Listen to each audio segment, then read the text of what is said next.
कॉक्सीडियोइडिस which is positive agent is इमेरिया।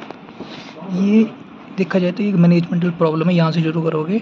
अगर moisture increase हो जाए, अगर टेम्परेचर इंक्रीज़ हो जाए, अगर वेंटिलेशन कम हो जाए या फिर अगर ओवर क्राउडिंग हो जाए तो होता है कॉक्सीडियोइडिस। तो इसमें क्या होता है कि देखो बर्ड्स जो 3 वीक्स तक जो हैं अभी वो अफेक्ट नहीं होते कॉक्सीडियोइडिस से, लेकिन 3 वीक बाद वो अफेक्ट होते हैं। ऐसा क्यों है? ये रीजनिंग आती है क्योंकि 3 वीक तक ना बाइल डक्ट बनती है ना कीमोट्रिप्सिन बनता है।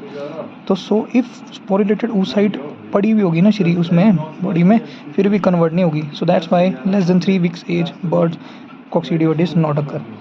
देखो क्या हुआ, सबसे पहले फीसिस याद रखो, फीसिस ड्रॉपिंग की किसी बर्ड ने, किसी इन्फेक्टेड ने की होगी, उसमें था, उसमें है कॉक्सीडियोइडिन oocyte, ठीक है। ये इसमें गया अनस्पोरिलेटेड था, ये अभी तक देखो, अभी तक फीसिस में है कॉक्सीडियोइडिन oocyte जो कि अनस्पोरिलेटेड है। उसके बाद इसको प्रॉपर ऑक्सीजन और मॉइस्चर मिली, जिसको मिल गया स्पोरिलेटेड oocyte, ठीक है। ऑक्सीजन की वजह से कंटेमिनेट हुआ, इसने फीड में कंटेमिनेट कर दिया और वहाँ पे वाटर भी था। अब ना इंजेस्टेड बाय बर्ड्स, ठीक है, जो कि अनअफेक्टेड था, उसने इंजेस्ट कर लिया। यहाँ से बाइल और कीमोट्रिप्सिन मिलेगा डुओडेनम में, डुओडेनम में जब मिला फिर बन गया ये स्पोरोजोइट। पहले था कॉक्सीडियोइडिन oocyte फीसिस में, फिर अनस्पोरिलेटेड, ऑक्सीजन मिली, प्रॉपर मॉइस्चर, स्पोरिलेटेड oocyte बन गया। फीड से जाके बर्ड ने इफेक्ट इंजेस्ट किया, बाइल और कीमोट्रिप्सिन मिला उसको, डुओडेनम में जाके स्पोरोजोइट में बन गया। फिर एंटर करेगा एपिथेलियम में, कहाँ पे? डुओडेनम की एपिथेलियम में एंटेरोसाइट्स के अंदर गया। यहाँ पे ये देखो ऐसे डायग्राम बना देना। उसके बाद जब यहाँ पे गया तो ये कन्वर्ट हो गया स्काइजोंट 1 में, ये कहाँ था? ल्यूमेन में। फिर आगे ये कन्वर्ट हो गया मीरोजोइट 1 में, याद रखना स्काइजोंट 1 से स्काइजोंट 2 नहीं हुआ, लेकिन मीरोजोइट 1 से मीरोजोइट 2 में हो गया। कैसे? ये अदर एंटेरोसाइट्स में गया और मीरोजोइट 2 में चला गया, ठीक है। अब यहाँ पे इसने बनाया फॉर्मिंग माइक्रोगैमेट्स एंड मैक्रोगैमेट्स। माइक्रोगैमेट्स एंड मैक्रोगैमेट्स बनाए तो ये यहाँ बन गए जाइगोट, जाइगोट बन गए, ठीक है, यानी oocyst बन गए ल्यूमन के इंटेस्टाइन के अंदर। अब यहाँ से फीसिस से आउटसाइड जाएंगे और कंटेमिनेट करेंगे। फिर आपने याद रखना कि जो एक सिंगल oocyst है ना, वो 1.5 लाख oocyst बना सकता है, ठीक है। और सिम्टम्स क्या आ सकते हैं?